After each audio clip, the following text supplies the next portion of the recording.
ও আমা, আজকে তোমার বৌমারে লইয়া একটু বাইরে বাইরবো। রাইতে আমগুলিকে রান্দা বাড়া কইও না।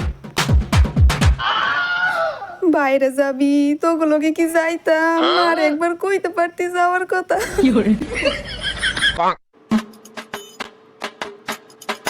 আম্মা, কালকে তোমার বৌমার পরীক্ষা, আর কাজ কাম রেখে পড়তে যাইতে কও।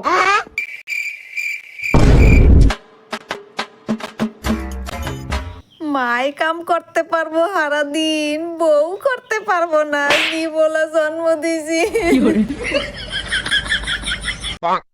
তুমি আসার পর আমার জীবনটাই পাল্টে গেছে।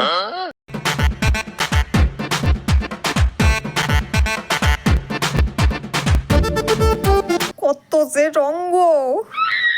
আগে এই জীবনটা ছিল মরুভূমি। হায় রে পোলা রে, বউ পাইয়া বেবাক ভুইলা গেলি, মায় তোরে ভালোবাসে নাই, মায় তোরে যত্ন করে নাই।